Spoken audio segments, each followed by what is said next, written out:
धम्म ज्ञान धम्म इंफॉर्मेशन।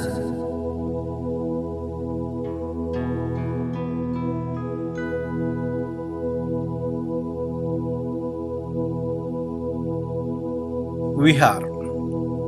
तथागत बुद्ध के धम्म में गृह त्यागी चीवरधारी भिक्षु तथा भिक्षुनियां रहने के पवित्र आवास को विहार कहते हैं। जिस तरह सामान्यतः उपासक उपासिकाएं अपने घर पर रहते हैं, वैसे ही गृह त्यागी भिक्षु भिक्षुनियां विहार में रहते हैं। स्वयं तथागत बुद्ध के रहने की जगह को भी विहार ही कहते हैं।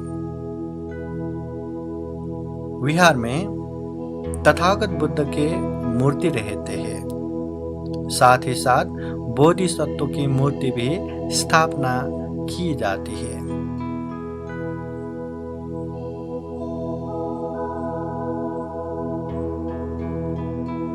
विहार के अर्थ। विहार का सामान्य अर्थ रहना, आराम करना होता है। जहां बुद्ध, धम्म और संघ रहते हैं, उसी जगह को बुद्ध धम्म में विहार कहते हैं।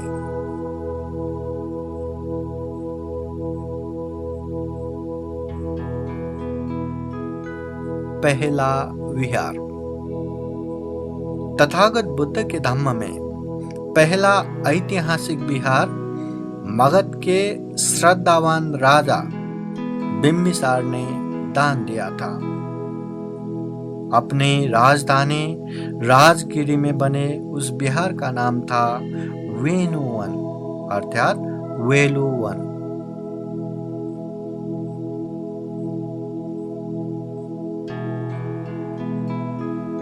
जेतवन विहार।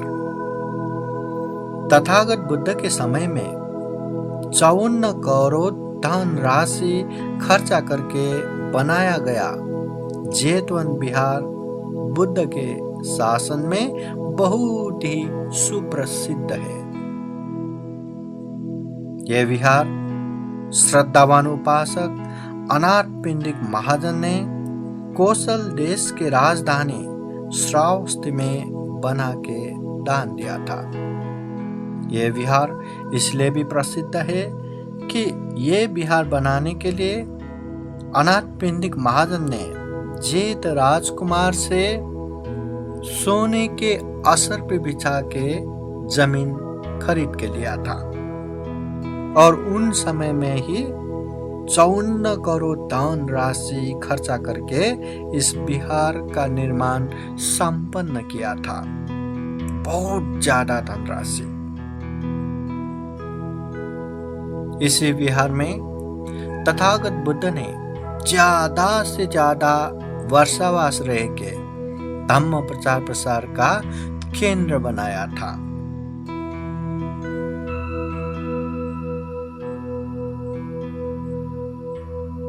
पूर्वाराम विहार। श्रावस्ती में ही बना दूसरा सुप्रसिद्ध विहार था पूर्वाराम विहार। विशाखा महाउपासिका ने तत्कालीन समय के 27 करोड़ धन राशि खर्चा करके इस विहार को बनवाया था। यह विहार दान देने का भी एक प्रसंग है। जब विशाखा की शादी हुआ था, उनके पिता धनंजय ने एक गहना बना के दिया था जिसे महालता प्रसादन कहते हैं।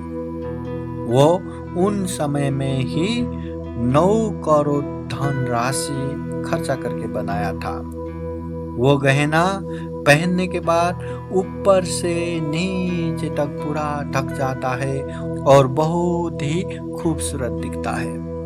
विशाखा उपासिका ने अपने आचरण से, अपने शुद्ध धम्म की वजह से, अपने ससुर मृगार्षेत लगायत सबको बुद्ध धम्म में प्रतिष्ठित किया और फिर बुद्ध धम्म में सेवा करने लगे। बुद्ध धम्म में खूब सारा दान भी देने लगे। विशाखा जब भी बिहार में जाते थे तो अपना गहना निकाल के अपने सेविका को रखने के लिए देते थे। एक समय बिहार से निकलने के बाद वो गहना मांगा तो सेविका ने बोली, तो मैंने तो बिहार में ही छोड़ के आया। तो विशाखा बोली, जाओ लेके आओ। अगर तथागत बुद्ध के निजी उपस्थापक आनंद भंते ने वो गहना को दूसरे जगह रखे हैं तो वैसे ही आ जाओ। सेविका वहां जाके देखा तो गहना जहां रखा था वहां पे नहीं, आनंद भंते ने सुरक्षित के साथ दूसरी जगह पे रख चुके थे।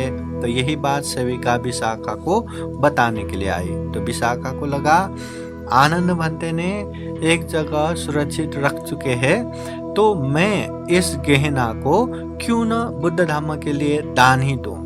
तो उन्होंने भगवान बुद्ध को वो गहना दान दिया। तो बुद्ध ने कहा, ऐसे गहना हमारे लिए क्या काम। विशाखा ने सोची कि ये गहना किसी और को बेच के कोई एक विहार बना के दान दूंगा। पर शहर में वो गहना खरीदने के लिए भी कोई सामने नहीं आया। फिर विशाखा उपासिका ने खुद होके वो गहने का 9 करोड़ रखा और बिहार के लिए जमीन लिया।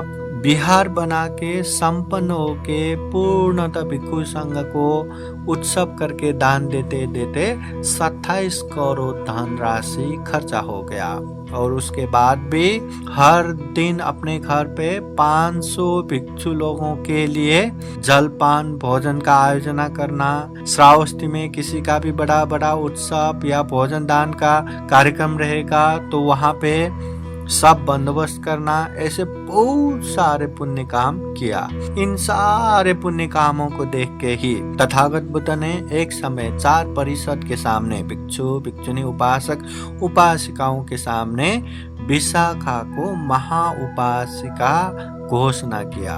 वैसे ही अनाथ पिंडिक महाजन जिसने जैतून बिहार दान दिया था उनको भी महा उपासक के रूप में घोषणा किया था। तो ये पूर्वाराम बिहार जो है, पूर्वाराम बिहार में तथागत भगवान बुद्ध ने भी ज्यादा से ज्यादा समय वर्षावास किए और धम्म प्रचार प्रसार का केंद्र बनाया। तो श्रावस्ती में जैतून बिहार था, पूर्वाराम बिहार था, इसलिए तथागत बुद्ध ने श्रावस्ती को धम्म प्रचार प्रसार का केंद्र बनाया। दिशा विदिशाओं से भिक्षु भिक्षुनियां अगर तथागत बुद्ध को मिलने के लिए आना है तो उन समय में श्रावस्ती में आते थे। साधु साधु।